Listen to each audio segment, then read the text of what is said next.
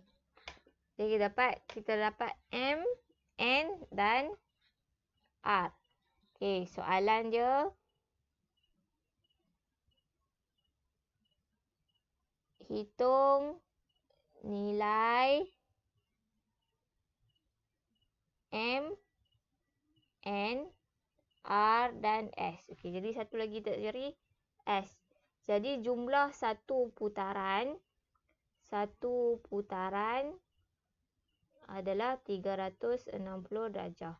Jadi R sama dengan 360 darjah tolak semualah yang kita tahu, iaitu 56 tolak 122 tolak 58 tolak 32. 1, 2, 3, 4. 1, 2, 3, 4. Okey. Jadi R kita akan dapat. Bukan R, S. Yang ni S. Allah, tak nampak. Cikgu ya.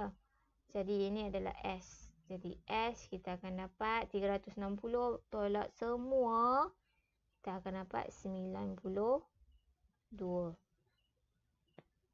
Okey, ataupun kalau nak mudah kita boleh nampak atau di sini adalah separuh bulatan. Okey, separuh bulatan ataupun satu garis lurus adalah 180. Jadi S sama dengan R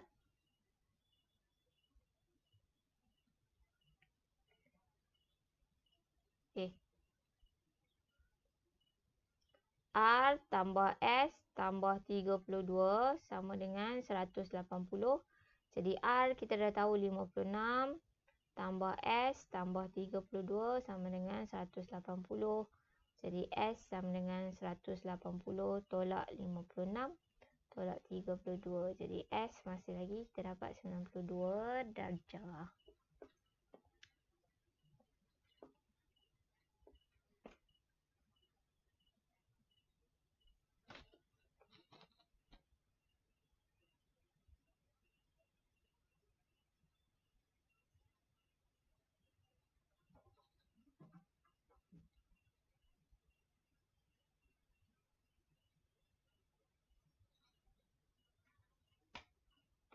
Okey. Kalau soalan dia cakap hitung jumlah, kita kena tambah semualah. Kalau dia kata hitung nilai M, N, R, S, kita kena cari satu-satu. Okey, kalau hitung jumlah, kita kena tambah. Kalau hitung nilai, kita cari satu-satu. Jadi kita dapat dah semua nilai bagi R, M, N, R dan S.